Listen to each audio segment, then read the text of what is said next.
Motion of, heading करिए बेटा, motion of conducting rod on an inclined plane, motion of conducting rod on an inclined plane, on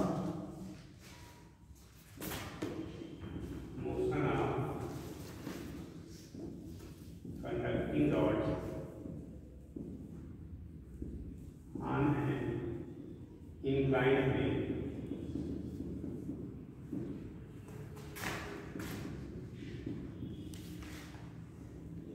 कोई conducting rod क्या होता है, किसी inclined plane से कोई मोशन कराते हैं। फार्मूला थोड़ा सा वैसा समझ लीजिए, बाकी फार्मूले से मतलब वगैरह पैसे आता है।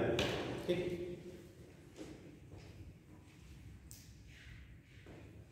मान लो दो कंडक्टिंग रेल का पता नहीं बेटा,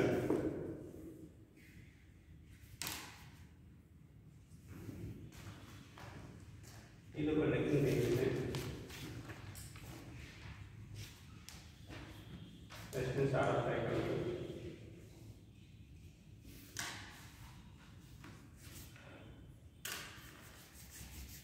इस तरह से सपोर्टेड, ठीक है। दो ऐसे प्लेट हैं, ठीक, इनके कंडक्टिंग रॉड को रखा जाता है। कैसा रॉड है? कंडक्टिंग रॉड को हम लोग रखते हैं।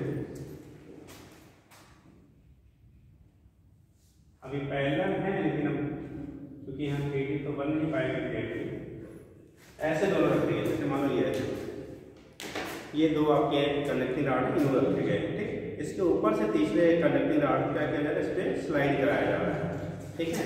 जब स्लाइड करेगा तो देखो ये वाला, ये सर्किट क्या होगा, ये तो सपोर्ट के लिए है। ये जो हमने लगाया है क्या है आपका सपोर्ट है। इनको इस पोजीशन पे मेंटेन करने के लिए आपका सपोर्ट है ये, ठीक। इस केस में क्या होगा कि कंडक्टिंग रॉड नीचे की तरफ मूव कर रहा है, मूव करेगा, इनके बीच से जो पास होने वाला फ्लक्स होगा उसकी वैल्यू क्या करेगी, चेंज होगी।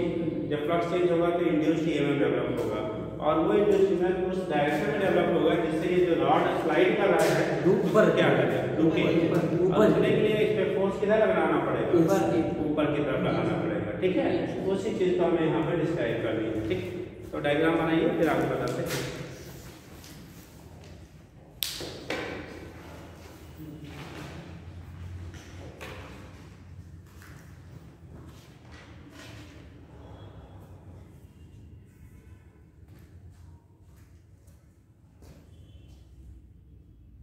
ये सर की रेजिस्टेंस किसका है?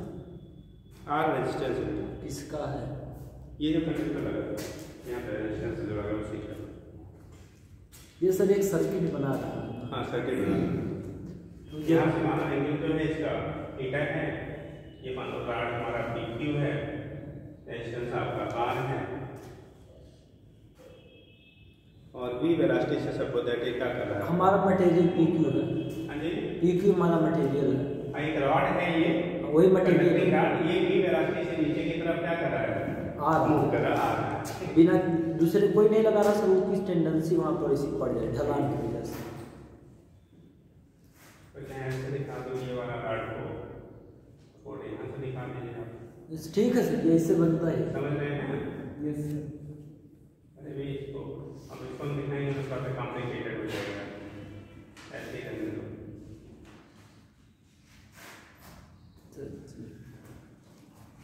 हमारा से जो मैग्नेट है कहाँ? अभी यहाँ मैग्नेट है ही नहीं है, अभी फ्लो करेगा तो करंट वहाँ इंड्यूस होगा, उसी वजह से आपका क्या होगा, करंट कहाँ से तार हुआ? मैग्नेटिक फील्ड हमने इसको एक मैग्नेटिक फील्ड में रख दिया, इसमें रखा गया है यूनिफॉर्म मैग्नेटिक फील्ड में क्या रखा, जो प्लेन के परपेंडिकुलरली आउटवर्ड है, परपेंडिकुलरली आउटवर्ड ऊपर की तरफ है, ठीक। इस केस में जब ये रॉड मूव करेगा तो चूंकि इसमें मैग्नेटिक फील्ड है, जब मैग्नेटिक फील्ड है तो फ्लक्स होगा, मान लो इस समय एरिया मान लो किसी स्टैंड पे A है तो φ = BA होगा। जब ये इधर मूव करेगा तो इसके एरिया में चेंज होगा, एरिया चेंज होगा तो फ्लक्स की वैल्यू भी क्या होगी, चेंज होगी, और फ्लक्स चेंज होगा तो इंड्यूस्ड ईएमएफ डेवलप होगा, और इंड्यूस्ड ईएमएफ डेवलप होगा तो इंड्यूस्ड करंट का भी डेवलपमेंट होगा, ठीक है। तो वो डायग्राम कंप्लीट कर लीजिए, हो गया, लिखिएगा।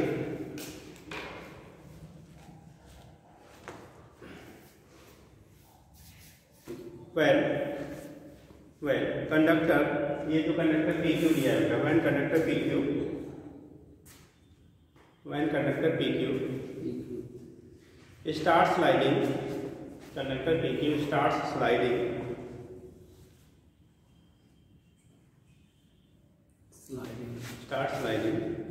from the top of an start sliding from the top of an top मतलब ऊपर and top of an inclined plane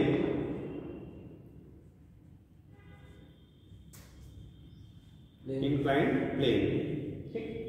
इस इंक्लाइंड प्लेन पे क्या कर रहा है वो नीचे से की तरफ मूव कर रहा है, ठीक आ रहा है inclined plane as shown in figure लिखिए ना, फिगर बनाइए एज शोन इन फिगर जैसे फिगर में inclined plane as shown in figure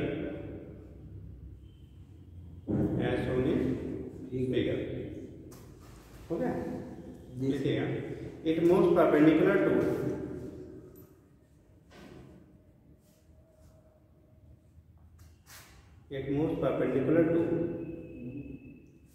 its length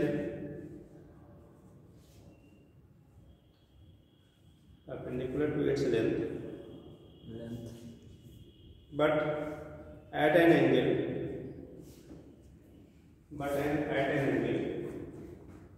90 minus theta with the direction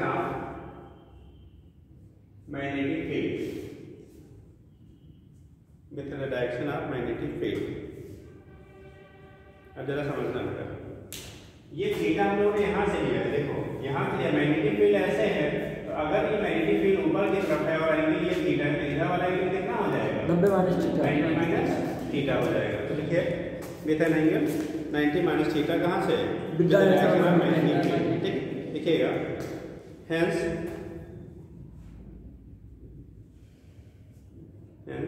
induced EMF across the end of the conductor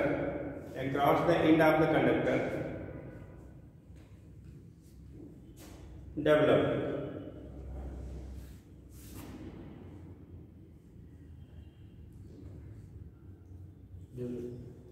और E equal to तो BBL sin theta बढ़ाती है, तो theta वहाँ direction field से लेते थे, अब के बाद फील्ड से डायरेक्शन एंगल कितना है 90 माइनस थीटा है, और लेंथ हम लोगों ने इसका ले लिया, रॉड का जो लेंथ है बेटा लेंथ को दिखा दे सपोज दिया है,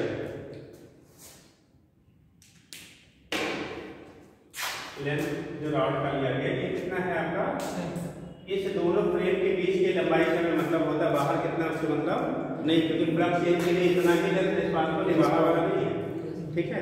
तो लेंथ आपने कितना लिया L है, इक्वल टू इंड्यूस EMF जो डेवलप होगा इक्वल टू VB, ठीक L साइन कितना 90 माइनस थीटा, ये 90 माइनस थीटा समझ रहे हो, जैसे मैग्नेटिक फील्ड ये दिखाया हमने, मान लो लाइन हमने मैग्नेटिक फील्ड लिए, तो ये वाला थीटा सीधा वाला एंगल कितना हो जाएगा 90 माइनस थीटा आएगा, ये वाला मैग्नेटिक फील्ड से जो एंगल बन रहा है, ठीक है।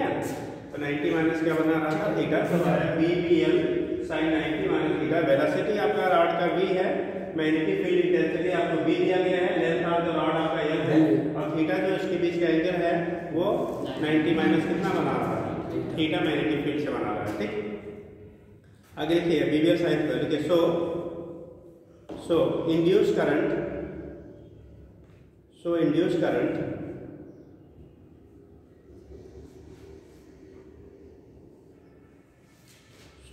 करंट लिखिएगा I बराबर क्या हो जाएगा, I बराबर E/R होगा, और E की वैल्यू का कितना है बेटा BBL sin 90 minus theta by कितना R, BBL sin 90 minus theta by क्या हो गया R के बराबर हो गया, ठीक है। BBL sin 90 minus theta by कितना आ गया R के बराबर हो गया। ये वैल्यू हमारी किसकी है I की है, ये वैल्यू किसकी है आपकी I की, BBL sin 90 minus theta by कितना हो गया R के बराबर हो गया, ठीक। R resistance offered by the circuit माना जाता है, वैसे लगाते तो हम यहाँ दिखाते हैं ना, कहीं पूरे सर्किट के रेजिस्टेंस को कंसीडर किया जाता है, ठीक है, दिखाने के लिए तो यहाँ दिखा दिया जाता है, बट ये पूरी सर्किट के रेजिस्टेंस को हम लोग वहाँ कंसीडर करते हैं। ठीक, अब एक नंबर में डायरेक्शन क्या होगा, P से Q की तरफ, Q से P की तरफ, P से Q की तरफ, Q से P की तरफ करंट का डायरेक्शन। हाँ, करंट की डायरेक्शन, इंड्यूस्ड करंट डेवलप हो गया है, उसका डायरेक्शन P टू Q या Q टू P, जल्दी बताइए। लौटते वक्त जाते रहो। हाँ, लौटते वक्त देखो F B I या फिर B भी हम पढ़ते थे, तो जो पॉजिटिव चार्ज के मोशन की डायरेक्शन है वही वेलोसिटी की डायरेक्शन लेते हैं। ठीक है, और वही करंट की डायरेक्शन होती है। तो हमें फोर्स किधर लगाना है, मैग्नेटिक फील्ड प्लेन के फॉरवर्ड है, फोर्स हमें इधर लगाना है। तो ये जो करंट जाएगा ये Q से किधर की तरफ ले जाना पड़ेगा, P की तरफ। तो यहाँ डायरेक्शन लिखिएगा फ्रॉम Q टू P, मतलब रॉड के Q एंड से किधर की तरफ करंट डायरेक्टेड होगा, P की तरफ। मतलब अगर यहाँ डायरेक्शन दिखा के इसमें, तो ये I में इंड्यूस डेवलप हो रहा है बेटा, वो Q से किधर की तरफ होगा, P की तरफ होगा। ठीक है, Q टू P। तभी वो नीचे आने से क्या करेगा, रोकेगा, क्योंकि जो आपने लेजरा पढ़ा था, जो जिस फैक्टर की वजह से डेवलप होता है उसी का क्या करता है, अपोज करता है। उसी का अपोज करेगा जिसकी वजह से उसका क्या होता है, डेवलपमेंट होता है। चलिए, हो गया था बेटा, आगे लिखिएगा next line, the force acting on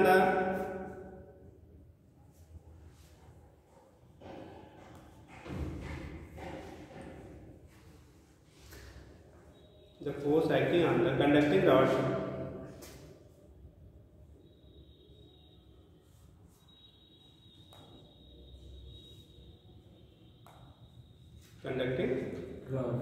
जो कंडक्टिंग रॉड है उसमें फोर्स क्या लगेगा। अगर हम इसी को अलग से दिखाना चाहें, जैसे ये प्लेन हुआ, इसमें रॉड है, रॉड मूव कर रहा है, तो अगर हम लोग डायरेक्शन दिखाना चाहेंगे, किसको दिखाना चाहेंगे, डायरेक्शन ऐसे मतलब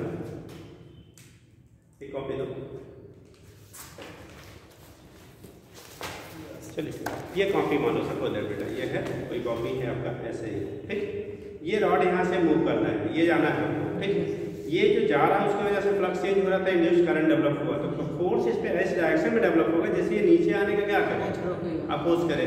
अब नीचे आने का अपोज, जब नीचे लाने के लिए हमारा जो फैक्टर होगा, देखो जब इंक्लाइंड सरफेस पे रखेंगे तो इसका वेट डाउनवर्ड काम करेगा, वेट का ये कंपोनेंट नीचे की तरफ होगा, वेट का ये कंपोनेंट क्या होगा, नीचे। हम लोगों ने जब वहाँ पे फोर्स पढ़ा था तभी बताया गया बॉडी पे लगने वाला फोर्स।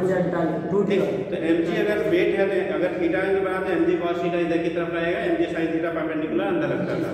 तो इस mg cos थीटा को जो मैग्नेटिक फोर्स डेवलप होगा उसका कंपोनेंट ऊपर की तरफ जो रहेगा वो बैलेंस करेगा। वो क्या करेगा, बैलेंस करेगा। ठीक है, तो जिस इंस्टेंट पे दोनों फोर्सेज आपस में इक्वल हो जाएंगे, जिस इंस्टेंट पे दोनों फोर्सेज बेटा क्या होंगे, इक्वल हो जाएंगे, उसके बाद जो रॉड आपका होगा वो कांस्टेंट वेलोसिटी से नीचे की तरफ क्या करेगा, मूव करेगा। ठीक, रुकेगा नहीं।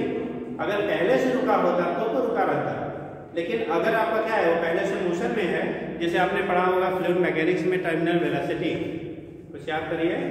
टर्मिनल वेलोसिटी किसी बॉडी किसी लिक्विड में जब ड्रॉप करते थे तो पहले वेलोसिटी बढ़ती थी, एक मैक्सिमम वेलोसिटी अटेन करने के बाद वो बॉडी उसी वेलोसिटी से क्या करता था, मूव करता था। वैसे ही ये नीचे आया, तभी यहाँ पे ईएमएफ और करंट आपका इंड्यूस हुआ। इस करंट के इंड्यूस होने की वजह से इसमें मैग्नेटिक फोर्स का क्या हो रहा है, डेवलपमेंट हो रहा है। तो जिस स्टैंड पे इसमें लगने वाला मैग्नेटिक फोर्स और इस रॉड के वेट का डाउनवर्ड कंपोनेंट दोनों एक दूसरे को क्या कर जाएंगे, बैलेंस कर देंगे। उस कंडीशन में वो कांस्टेंट स्पीड से क्या करेगा, नीचे उसका मोशन बेटा तब कांस्टेंट क्या होगा, स्पीड से होगा। ठीक, तो ये कंडीशन आपकी होती है, स्लाइड करेगा और फिर जब वो दोनों इक्वल हो जाएंगे तो कांस्टेंट स्पीड से क्या करेगा, ये मोशन करेगा। तो वो वेलोसिटी उसी को यहाँ जैसे वहाँ टर्मिनल वेलोसिटी टर्म देते थे, हम यहाँ भी टर्मिनल वेलोसिटी टर्म दे सकते हैं। तो क्या वेलोसिटी अटेन करेगा, अब इसको दिखाने के लिए एंगुलर डायग्राम हम बना सकते हैं। तो है जितने पॉइंट है सब टाइम टेकिंग वाले हैं यार, एक तो समझाओ अब सरल है। ये कंडीशन है बेटा, ध्यान देना। ठीक, ये रॉड है, रॉड का एक मीन हमें जैसे आप सामने देखो तो ऐसे दिखेगा ना, एक रॉड है, ये इंक्लाइनेशन हम लोगों ने कितना लिया था, थीटा लिया था। ठीक है, तो इसका जो वेट होगा, रॉड का जो वेट है वो mg का काम करेगा, और mg का जो हॉरिजॉन्टल कंपोनेंट होगा ये mg cos cos थीटा होगा mg अंदर की तरफ sin थीटा। अब ये रॉड तो अंदर तो जा नहीं सकता प्लेन के, कुछ नहीं। ठीक, ये हो गया हमारे इसके वेट की कंपोनेंट। इसके क्या हो गया? वेट की कंपोनेंट हो गया। ठीक, बनाइए तब हम दूसरा समझाए इसका मैग्नेटिक फोर्स का कंपोनेंट।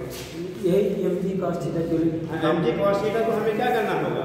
बैलेंस करना पड़ेगा। ठीक, अब इस पे लगने वाला Fm देखो, F B और I करंट हम लोगों ने कहा था इधर से इधर जा रहा है, मैग्नेटिक फील्ड ऊपर की तरफ। फोर्स का जो कंपोनेंट होगा देखो, मैग्नेटिक फील्ड हमारा क्या है? F B, मैग्नेटिक फील्ड हमारा प्लेन के ऊपर की तरफ है, करंट अब ऐसे कैसे दिखाएं? करंट की जो डायरेक्शन है F B, ये होगा मैग्नेटिक फील्ड। तो मैग्नेटिक फील्ड प्लेन के हैं और ये करंट कहां पे है? ऐसे दिखाओ, हम यहां पे टेढ़ा करना बोर्ड में थोड़ा दिक्कत, हम ऐसे समझा देते हैं। देखो ये हो गया फोर्स, ये मैग्नेटिक फील्ड और ये करंट है। ठीक, करंट ऊपर की तरफ जा रहा है, मैग्नेटिक फील्ड बाहर की तरफ है, तो फोर्स जो होगा इस रॉड पे इसके प्लेन के परपेंडिकुलर लेफ्ट साइड में रहेगा। मतलब मैग्नेटिक फोर्स जो यहाँ डेवलप होगा उसकी जो डायरेक्शन हमें मिलेगी वो Fm इधर मिलेगा। और ये कंपोनेंट थीटा है, कंपोनेंट थीटा यहाँ से थीटा तो एरिया का थीटा बनेगा, तो इसके प्लेन के जो कंपोनेंट होगा वो Fm cos थीटा, और प्लेन के अंदर का जो कंपोनेंट बनाएगा वो Fm क्या? sin theta. फिर आप Fm sin थीटा और mg sin थीटा का यहाँ पे कोई रोल नहीं होगा। बैलेंसिंग फैक्टर हमारा जो होगा वो कौन आएगा? कौन किसको बैलेंस करेगा? Fm cos थीटा बैलेंस करेगा किसको? mg cos थीटा को।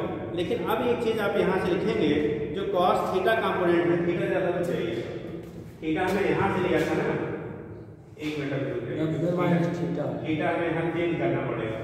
ये थीटा प्लेन के ये वाला एंगल था, ये वाला क्या लिया था हम लोगों ने? एंगल था यहाँ से हॉरिजॉन्टल से जो इंक्लाइन ट्रैक रखा गया था। क्या रखा गया था? ट्रैक रखा गया। और हमें जो निकालना है वो कहाँ से फाइंड करना था? किससे निकालना था आपको? जो mg है, जैसे ये थीटा है ना, तो इधर mg का ये वाला कंपोनेंट थीटा बनेगा, ये वाला कंपोनेंट कितना होगा? ये वाला कंपोनेंट कितना होगा? 90 माइनस थीटा। इधर का जब थीटा है तो ये वाला कंपोनेंट जो हो गया यहाँ पे चेंज हमें करना पड़ेगा। ये अगर हमने इसको थीटा लिया तो ये हो जाएगा कितना? दूसरे तरफ से लिखते हैं, ये वाला कंपोनेंट का मिल जाएगा 90 माइनस कितना? थीटा। तो यहाँ आएगा mg cos कितना? इसको थीटा डाल दिखा दो या ऐसे देखो 90 माइनस थीटा, 90 माइनस थीटा, और ये वाला क्या आ जाएगा?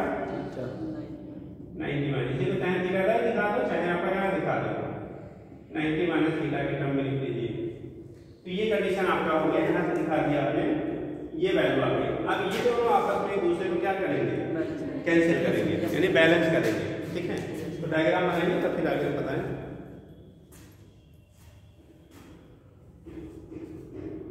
Fm cos थीटा आ जाएगा, Fm cos 90 minus theta, Fm cos theta और mg cos 90 माइनस थीटा।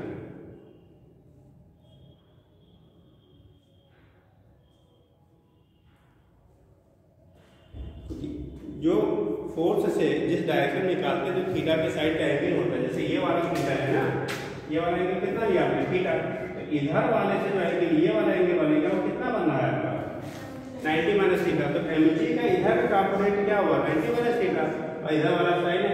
इन दोनों कंपोनेंट का तो कोई रोल है नहीं, ये कंपोनेंट और ये कंपोनेंट दोनों एक दूसरे के क्या करेंगे? बैलेंस करेंगे। ठीक,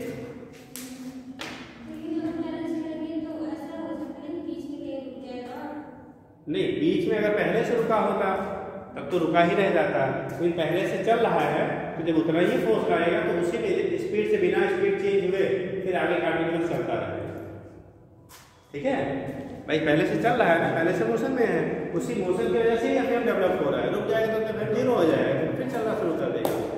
ठीक, तो लिखिएगा क्या करेंगे बेटा?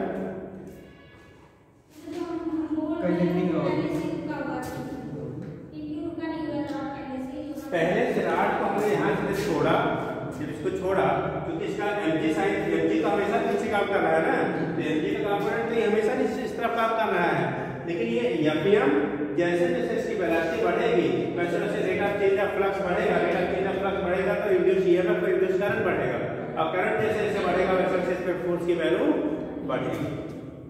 तो जब बढ़ के Fm जो है Fm cos थीटा mg का आसपास 90 माइनस थीटा के इक्वल हो गया, तब जाके रॉड एक कांस्टेंट स्पीड से मूव करेगा, और उसी को हम लोग टर्मिनल स्पीड कहेंगे।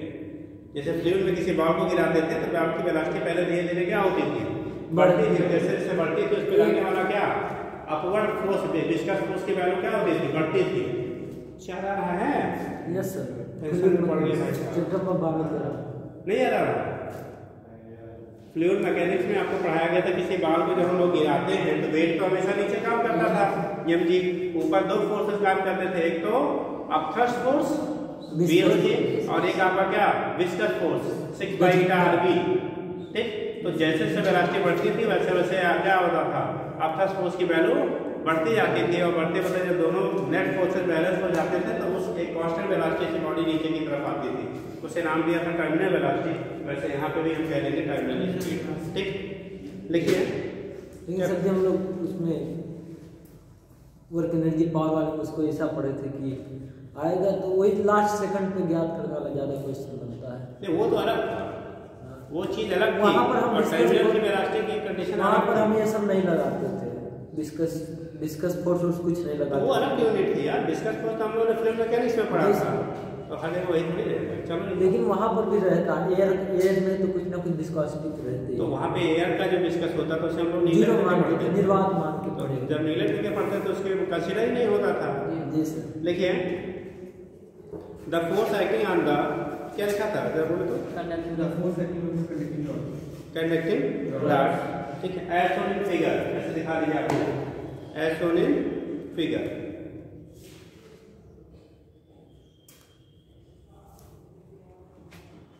As shown in figure figure बना लिया, लिखिएगा।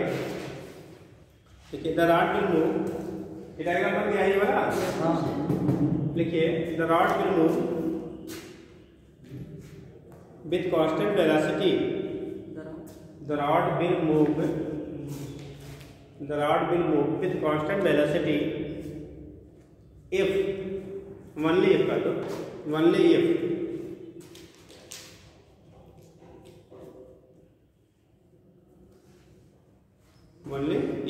देखिए FM cos theta only if क्या होगा, ये फोर्स जो आपका लगने वाला है FM cos theta equal to mg cos 90 minus theta. अब cos 90 माइनस थीटा की वैल्यू कितनी होगी, sin थीटा ले लेंगे। तो उस केस में जब हम वाले लेंगे sin थीटा, और Fm की वैल्यू क्या आएगी, Fm की वैल्यू जिस पे लगने वाला मैग्नेटिक फोर्स होगा कितना होगा, Fm की वैल्यू कितनी आएगी, BBL cos थीटा होता है या BIL करंट की वैल्यू, चूंकि करंट ले लिया है उसके लेवल में, तो BIL क्या हो गया, यही लिख लेंगे, नीचे लिखिएगा R करके, FM cos theta equal to mg cos 90 minus theta, यही बराबर हो जाएगा BIL cos theta equal to mg sin theta. इसकी वैल्यू होती BIL होता है, FM इक्वल टू क्या होता है BIL, तो BIL cos theta equal to mg sin theta. tan theta बराबर BIL बटे BIL cos theta equal to mg क्या हो गया, sin थीटा के बराबर हो गया। ठीक, अब यहाँ से क्या करेंगे, tan थीटा किसकी वैल्यू, I की वैल्यू, किसकी वैल्यू, I की वैल्यू अगर रखा जाए तो I की वैल्यू क्या आएगी, अभी ऊपर लिखा था b cos theta by BBL sin 90 minus theta sin 90 minus theta, तब से आप B क्या cos थीटा लिख सकते हैं, तो वही आ जाएगा BBL cos थीटा अपान क्या R होगा ना। इसी को हम लोग इसको I की वैल्यू यहाँ से सेकंड क्वेश्चन से सब्स्टिट्यूट कर दिया जाए, ये वैल्यू है B इनटू I की जगह हम लिख रहे हैं बेटा BBL sin 90 माइनस थीटा यानी cos थीटा अपान कितना R into L cos theta equal to mg sin theta. देखो ये मल्टीप्लाई कर लो पूरा, b स्क्वायर कितना आएगा, b स्क्वायर इनटू कितना b है ये, ठीक, और ये l है l square cos square theta into b by कितना r, और इस समय जो b होता है इसी को हम लोग टर्मिनल वेलोसिटी bt कह देंगे। क्या कहेंगे इसे, bt कहेंगे। इस कंडीशन में जो आपको वेलोसिटी मिलेगी उसी को टर्मिनल वेलोसिटी bt कहेंगे equal to mg sin theta. अब यहाँ से हमें निकालना सी वैल्यू है किसकी, बीटी की। तो बीटी बराबर हो जाएगा, बताओ, एम जी इंटू आर इधर चला जाएगा, M G R sine theta by, देखो B square into L square into cos square कितना थीटा, ये एल है बेटा, B square L square cos square theta, या उसी को बी एल कॉस थीटा का होल स्क्वायर कह सकते हो, tan थीटा, ठीक है। यहाँ जैसे कॉस स्क्वायर थीटा है बेटा, तो बेसिक फार्मूला हम उसी टर्म में रख लेते हैं, M G R sine theta upon B square L square cos square theta. एक फार्मूला हमारा ये हो गया, ठीक। आर करके एक कास को अगर हम लोग अलग कर लें, एक कास को क्या कर लें, अलग कर लें, इसको कर लिख सकते हैं आर करके B T equal to M G into R sine theta upon B square L square cos theta into क्या कॉस थीटा, और ये साइन बाई कास को क्या लिखेंगे हम, टेन थीटा लिखेंगे। सर दो cos है ना, तो sin बाई cos एक कर देंगे, एक cos रहेगा, 1 बाई cos से थीटा हो जाएगा। नहीं, इसको हम लोग क्या कर रहे हैं, इसको तो हम लोग tan कह रहे हैं, हाँ। और ये 1 बाई cos को हम लोग क्या कर, cos को क्या कह सकते हैं, sec कह देते हैं। तो sec के टर्म में आप इसको sec में ऐसे दे दें, इसको खाली चेंज कर देते हैं, तो ये हो जाएगा sin cos m g r tan theta upon b square into l square into cos theta. फिलहाल ऊपर वाला ही फार्मूला भी नहीं दिया जाता है, ये जो वेलोसिटी का निकाला है, मैंने यही फार्मूला हम लोग क्या करते हैं, यूज करते हैं, टर्मिनल वाले M G R sine theta upon B square L square cos square theta. इतना बड़ा तो है राड को नीचे ले जाने के लिए टर्मिनल वेलोसिटी।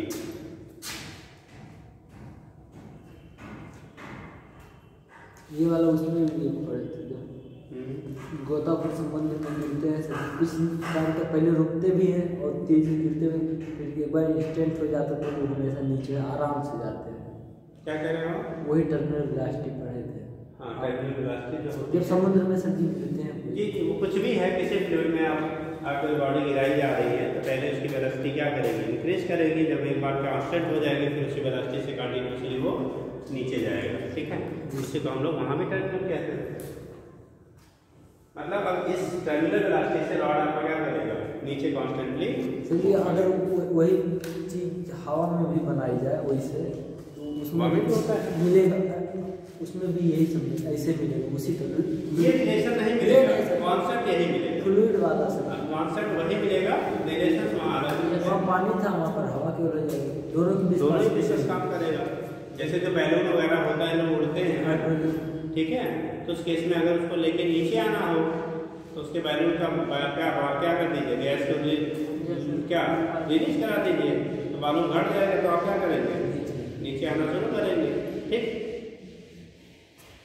भाई। आपने वो क्या कहते हैं, जैसे के लिए एरोप्लेन वगैरह का क्या होता है, कहीं ऐसे बहुत रेयरली ही हो पाता है, ठीक है। तो जो लेके वहाँ से क्या जंप करते हैं, पैराशूट लेके जंप करते हैं, तो उनका कॉन्सेप्ट क्या होता है, पहले आते हैं, जब कोई साइड बढ़ती है तो पैराशूट ऑन कर लेते हैं, जब उसमें एयर भर जाता है तो फिर क्या एक स्लो कांस्टेंट वेलोसिटी से फिर वो नीचे आते हैं, ठीक है। हाँ बेटा, नहीं बेटा, डायरेक्शन के लिए वहाँ केवल आपको बस नीचे डायरेक्ट गिरने से रोकने का ही कॉन्सेप्ट है, उसमें आपको डायरेक्शन के लिए कोई चीज़ ऐसी नहीं होती है। इसलिए कभी कभी कैजुअलिटी हो जाती है, लोग समुद्र वगैरह में या कहीं ऐसी जगह गिर जाते हैं जहाँ गिरना नुकसानदायक होता है, ठीक, तो वो भी हो सकता है। वहाँ पे आप डायरेक्शन नहीं, अपनी स्पीड को स्लो डाउन कर सकते हैं उससे, ठीक। या आप इधर उधर कूद फाड़ के थोड़ा बहुत डायरेक्शन चेंज कर सकते हैं, लेकिन वो जो स्पर्ट होगा यहाँ तो खुलता ही नहीं लोगों का, ठीक है, कूदते ही नहीं है, तो ये उससे माना ऐसे मान लेते हैं, ठीक है भाई। अब अगर 1000 फीट 2000 फीट के ऊपर से आपको जंप करना हो तो सब लोग इतने ग्रेजियस नहीं होते कि ऊपर से कूद पाए, ठीक है, हिम्मत तो नहीं होती है, हाँ?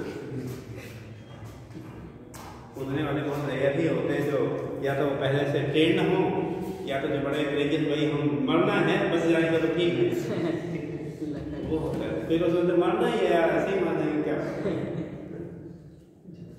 हो गया बेटा। तो ये केस आपका होता है, ऐसे दिखा लेते हैं, समझ गए। इसी को हम लोग टर्मिनल वेलोसिटी फाइंड करने के लिए राड अगर नीचे आ रहा है किस वेलोसिटी से वो ड्रॉप करें। पड़ेगा, ठीक, टूट ना जाएगा।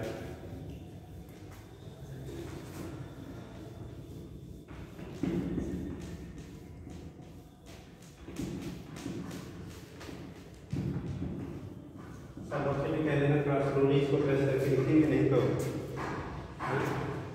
जी सर। और सर इधर ही रहने देना कि आपके ऊपर आ जाएगा, ऊपर भी आएगा कितना वेटेड है, नहीं बेटे की बात नहीं, ब्रेक हो सकता है अगर आए। यहाँ इसको सपोर्ट लग जाएगा, दबका नहीं देगा। ठीक है सर, लगे रुकेगा भी नहीं, कोई रुकेगा भी नहीं। जुगाड़ लगाना पड़ेगा, उतना जुगाड़ लगाने के क्लास खत्म हो जाएगा। 20 मिनट तो ऐसे जुगाड़ लगाने का चला गया था। लिखिएगा अगला, ठीक है, हेडिंग करो इमोशनल EMI।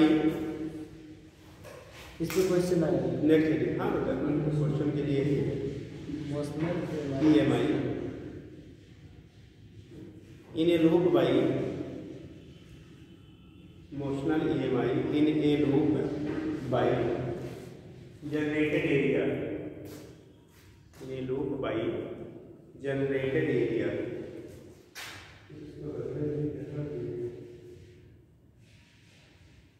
ये लूप बाई जनरेटेड एरिया हो गया। ये लूप बाई जनरेटेड एरिया जो जनरेटेड एरिया है उसके द्वारा अगर फ्लो करते हैं तो कंडीशन क्या होगा, ये लूप बाई जनरेटेड एरिया, ठीक। तो यहाँ पे भी कंडीशन कॉन्सेप्ट का काफ़ी हद तक हमारा वही है बेटा कि किसी भी अगर कोई क्या है मैग्नेटिक फील्ड में किसी लूप को हम रखते हैं, ठीक है, और उसको मूव कराया जाता है, मूव कराएंगे जैसे यहाँ फ्लक्स में चेंज हुआ ऐसे यहाँ पे बस अंतर ये है कि यहाँ में बेटा किसी इंक्लाइंड सरफेस पे रखा था तो एंगल कॉन्सेप्ट आ रहा था, यहाँ हॉरिजॉन्टल सरफेस पे रखा गया है, इस पे हॉरिजॉन्टल सरफेस पे रखा गया है और फिर हम उसको क्या करा रहे हैं, मूव करा रहे हैं, और जितना सरफेस पे रख के क्या करा रहे हैं, मूव करा रहे हैं, ठीक। तो अंतर थोड़ा सा बस इतना सा है।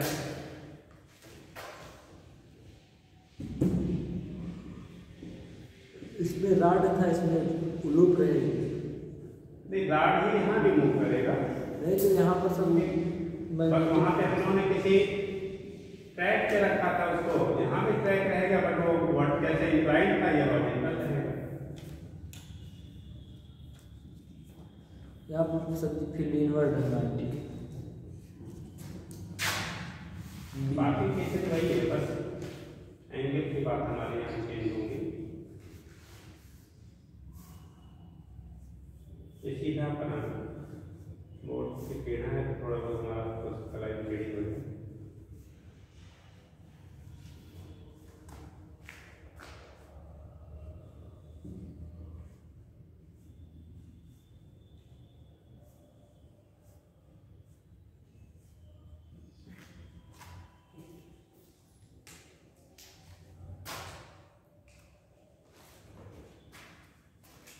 ये मैग्नेटिक फील्ड है बेटा, यूनिफॉर्म क्या है, मैग्नेटिक फील्ड है।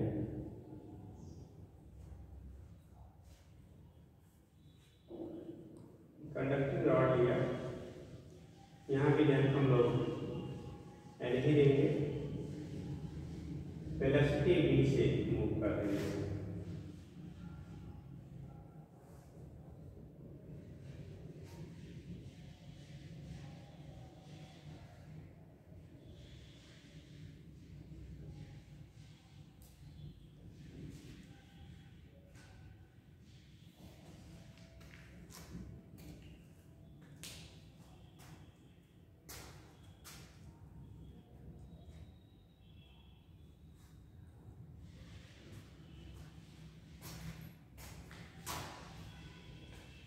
ये राड PQ है।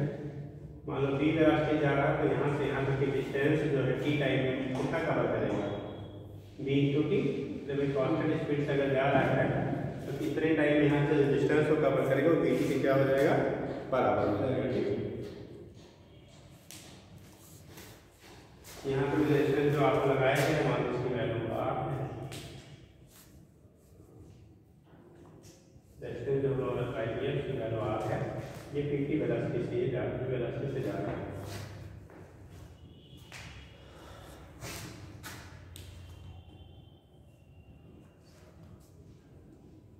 बन गया। जी सर। देखिए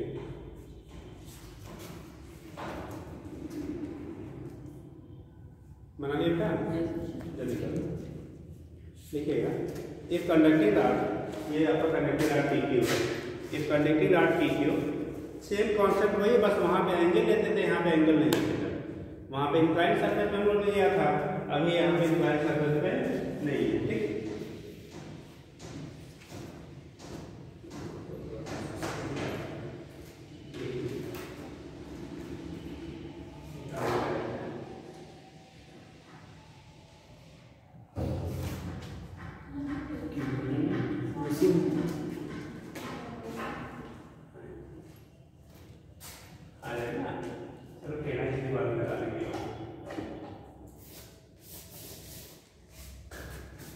देखिए क्या लिखा है इसमें?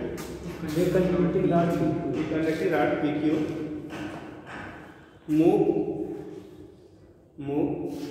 Conducting rod PQ move onto parallel conducting rails, moves onto parallel conducting rails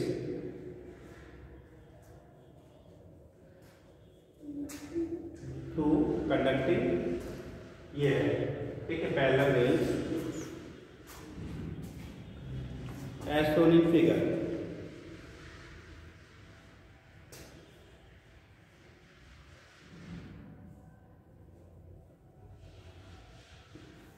हो गया as shown in figure। देखिएगा देन फेनोमेना ऑफ इंड्यूस, यहाँ पे क्या होगा? इंड्यूस EMF फेनोमेना काम करेगा। Then phenomena of induce EMF, then phenomena of induce EMF can also be understood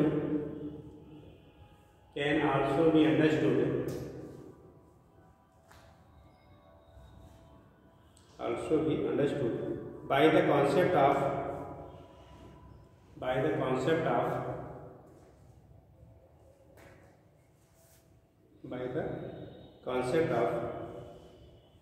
generated area, by the concept of generated area।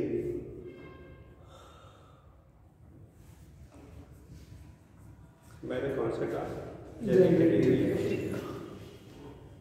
अब देखो है क्या जनरेटेड एरिया किसे कहते हैं, समझ लो बेटा। ये जो एरिया है ना, जब रॉड यहाँ PQ है, यहाँ से चल के यहाँ से गया, मान लो यहाँ से जाने में इसको T टाइम लगा, तो ये जो दूरी कवर करेगा यहाँ से यहाँ तक का, ये कितना हो जाएगा? V × T, और इसकी लेंथ कितनी है? L। तो ये पूरा एरिया जो होता है इसी को कहेंगे बेटा generated area. This area is called क्या? Generated area. तो जनरेटेड एरिया मान लो ये लेंथ है, ये विड्थ है, तो लेंथ हो गया L, विड्थ हो गया BT, तो BT × L के क्या हो जाएगा? बराबर हो गया, L × BT के क्या हो जाएगा? बराबर हो जाएगा। ठीक है, नीचे लिखिएगा, मतलब जितना एरिया उसमें क्या पास आउट हुआ वो हो गया हमारा, उसी को नाम दिया जनरेटेड एरिया।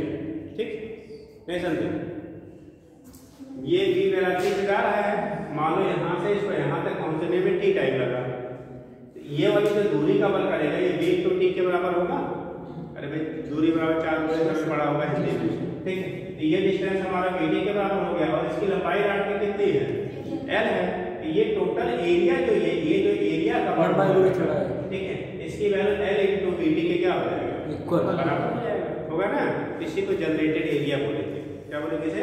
जनरेटेड एरिया बोल लेते हैं। ठीक, तो लिख लीजिएगा, क्या लिखा आपने?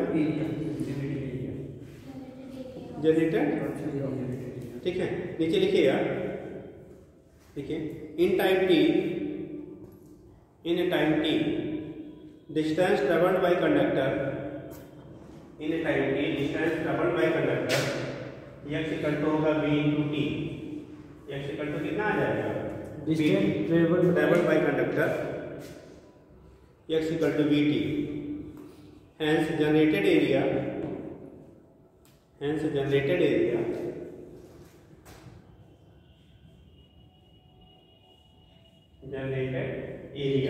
ये एरिया निकालना बेटा। तो जनरेटेड एरिया होगा L × x, और x की वैल्यू कितनी है? BT। तो L × BT की क्या हो जाएगा? बराबर होगा। Hence generated area equal to L × BT। ठीक, इतना एरिया T टाइम में चेंज हुआ, इतना एरिया कितने में? T टाइम में चेंज हुआ। तो नीचे लिखे रहता है इनसे the flux link with this area, इसमें जो फ्लक्स लिंक करेगा, flux linked with this area, इस एरिया से फ्लक्स क्या होगा, flux linked with this area, ठीक है। फाई इक्वल टू आएगा बी इंटू ए, और एरिया है बेटा कितना, B L B into T के बराबर हो गया। ये हो गया फ्लक्स लिंक। तो हमारा जो इंड्यूस्ड ईएमएफ होगा इक्वल टू डी फाई अपान कितना लिखते हैं हम लोग, डी टी लिखते हैं। तो नीचे लिखेंगे सो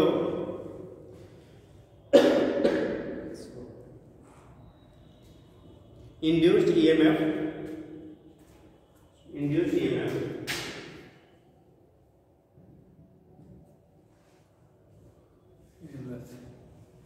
ई की वैल्यू कितनी होगी, D phi upon D T लिखते हैं हम लोग, ये फॉर्मूला लिखते हैं ना। और फाई की वैल्यू है क्या, B L B into T, ठीक है।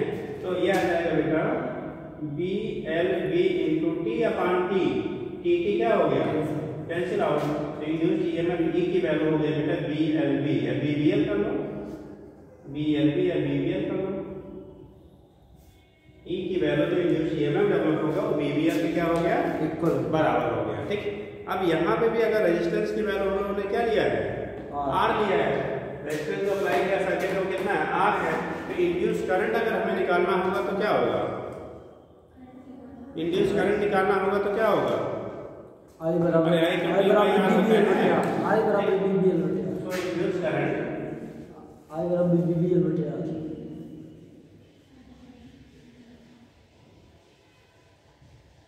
तो induce current I equal to हो जाएगा बेटा B B L E by R, और ई की वैल्यू बी बी एल है, तो बी बी एल अपान कितना हो जाएगा, आर के बराबर। आई की वैल्यू हो गया B B L by R के बराबर हो गया। बी बी एल बाई क्या हो गया, आर के बराबर हो गया।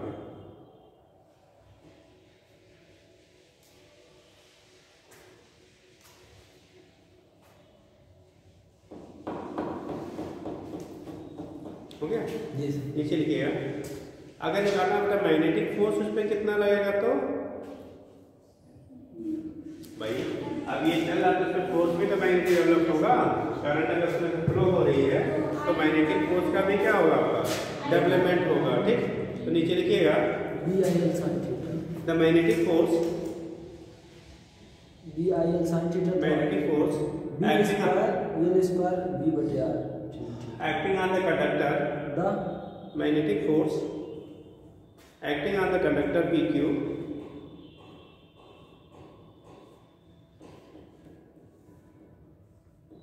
acting on the conductor PQ।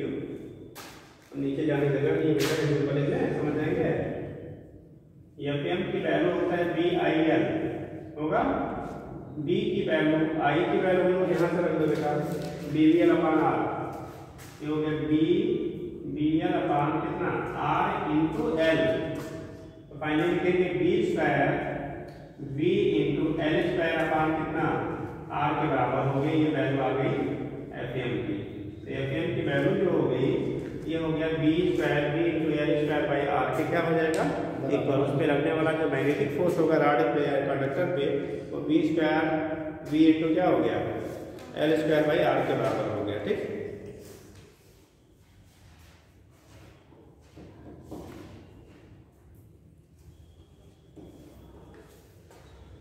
हो गया जी सर। आगे लिखिएगा नेक्स्ट, पावर डेसिपेटेड इन,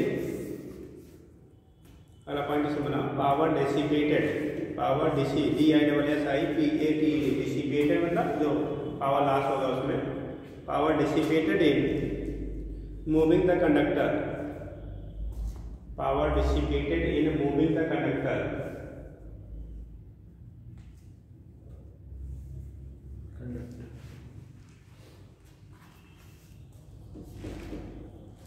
लिखिए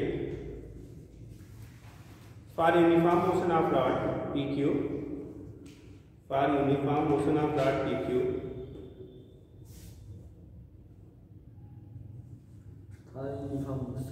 of rod PQ, the rate of doing mechanical work the rate of doing mechanical work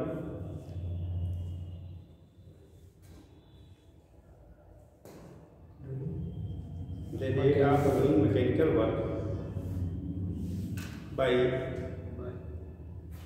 external agent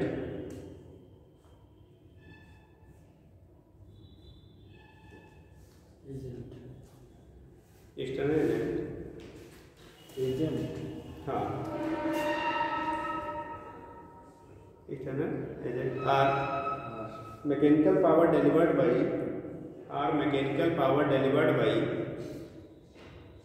external source or mechanical power delivered by external source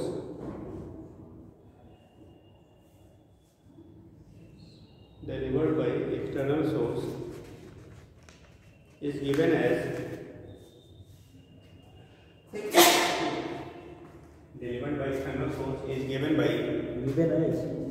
given as करो given by करो। देखो P equal to होता है dW upon dt। P बराबर क्या होता है dW upon dW by dt होता है। ठीक है बेटा। अब W बराबर क्या होगा Fs होता है। W इक्वल टू क्या होता है Fs होता है। तो यहाँ पे F इंटू क्या Fm की वैल्यू हम लोगों ने लिखा है ना। और दूरी कितनी कवर कर रहा है वो यूनिट टाइम में। अगर हम लोग लेते हैं यूनिट टाइम में जो डिस्टेंस कवर्ड होता है वो उसकी वेलोसिटी के बराबर होता है। जैसे 1 सेकंड इसकी वेलोसिटी v इतनी टाइम में चलेगी दूरी है। अगर यूनिट टाइम में आप लेंगे 1 सेकंड में चलेगी दूरी v × 1 मतलब क्या हो गया v के बराबर हो गया। तो जो वेलोसिटी होती है उतना ही डिस्टेंस को यूनिट टाइम इंटरवल में क्या करता है कवर करता है। कोई भी ऑब्जेक्ट यूनिट टाइम इंटरवल में उतना ही डिस्टेंस कवर करेगा तो उसकी क्या होगी वेलोसिटी होगी। तो इस केस में हम लोग लिखेंगे इसी को f एक्सटर्नल या जो Fm लिखा था इनटू v के क्या हो जाएगा बराबर होगा। और Fm की वैल्यू यहाँ पे फिजिक्स के क्वेश्चन से हमने लिखा था तो P बराबर होगा Fm की वैल्यू कितनी v square v × L square by r into कितना v से भी मल्टीप्लाई हो जाएगा बेटा v square L square upon कितना r। ये पावर हो गया। इसी को एक्सटर्नल पावर कह लो या सोर्स का पावर कह लो जो भी कह लो इतना पावर अप्लाई करना पड़ेगा उसे मूव कराने के लिए। ठीक v square L square by कितना हो गया r के बराबर हो गया। तो ये इलेक्ट्रिक पावर कितना पावर डिसिपेट हुआ उसकी वैल्यू यहाँ से हम लोग क्या कर लेते हैं कैलकुलेट कर लेते हैं। ठीक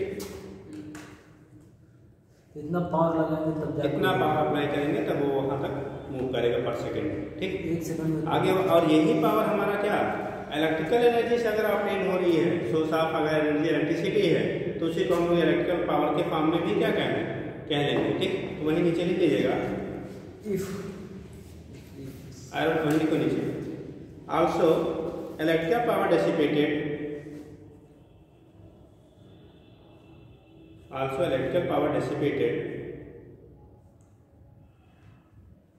in the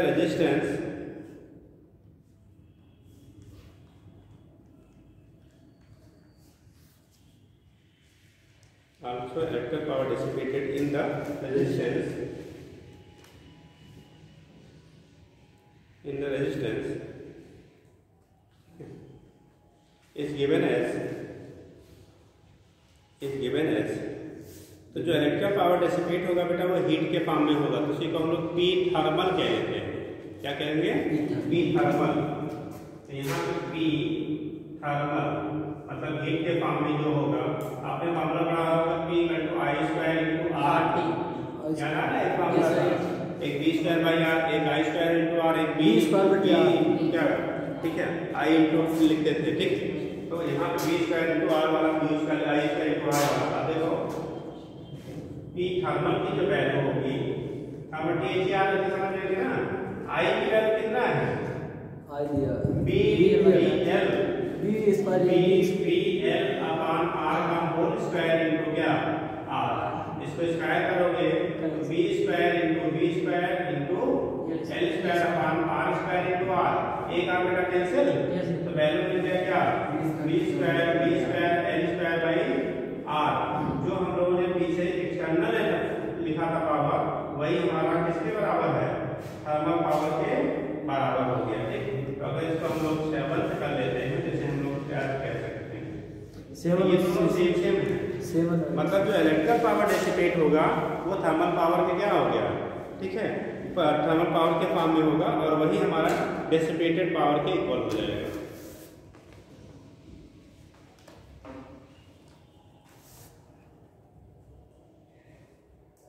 समझ गए? नीचे लिखिए पुराने क्वेश्चन 6 and 7 and 8। अब जो आपका आया है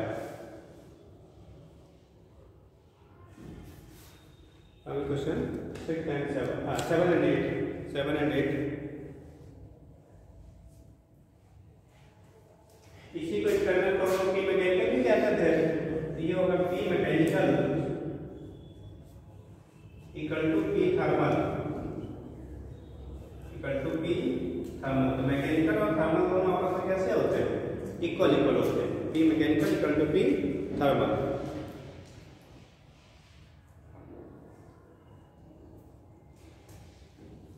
ठीक, देखिए which denotes the principle of conservation of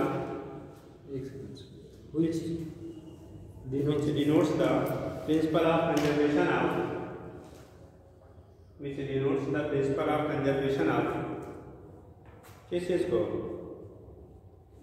energy.